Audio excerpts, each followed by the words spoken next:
Hello my viewers, আসসালামু আলাইকুম। আজকের এই ভিডিওতে আমি আপনাদের সাথে চকোলেট কেকের ডেকোরেশন শেয়ার করব। কেক ডেকোরেশন শুরু করার আগেই আমি বেস, ফ্রস্টিং ও সিরাপ তৈরি করে রেখেছি। এগুলোর রেসিপি আপনারা আমার আগের ভিডিও চেক করলেই পেয়ে যাবেন।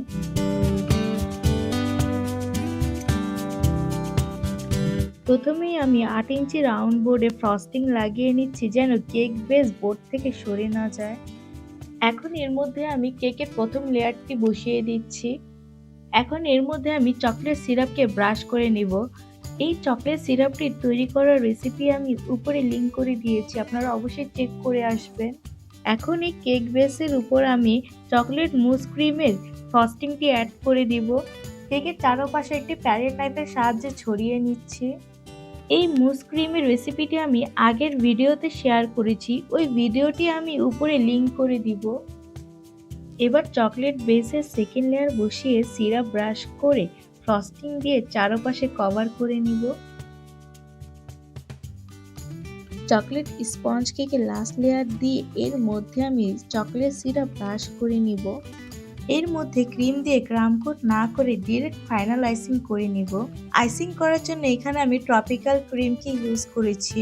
এখন আমি একটি বড় রোজ নজলের সাহায্যে কেকের চারপাশে ক্রিম দিয়ে কভার করে নিব, ঠিক এভাবে করে। প্যালেট নাইফ দিয়ে কেকের মধ্যে লেগে থাকা ক্রিমকে স্মুথ করে নিব। কেকের উপরের অংশকেও আমরা প্যালেট নাইফের সাহায্যে স্মুথ করে নিব।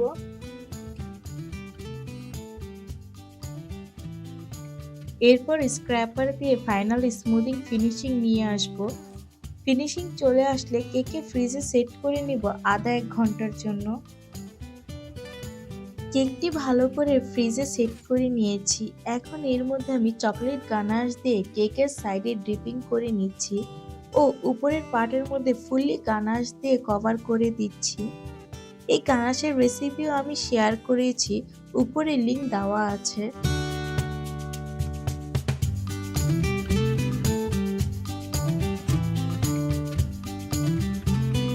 এবার আমি চকো চিপস দিয়ে পুরো গানাশের অংশকে ফুললি লোড করে ফিল করে নিব।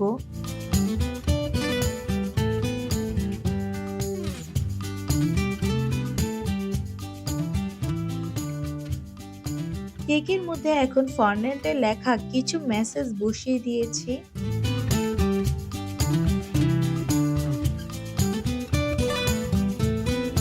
চকলেট কেকটি আমি আপনাদেরকে ওয়েট করেও দেখিয়ে দিচ্ছি, দেখতেই পাচ্ছেন এই কেকটির ওয়েট 2 পাউন্ড প্লাস হয়েছে। আই হোপ আজকের এই চকলেট লোডেড কেক ডেকোরেশনটি আপনাদের কাছে ভালো লেগেছে। ভালো লেগে থাকলে অবশ্যই লাইক, কমেন্ট, শেয়ার ও সাবস্ক্রাইব করে পাশে থাকবেন। আল্লাহ হাফেজ।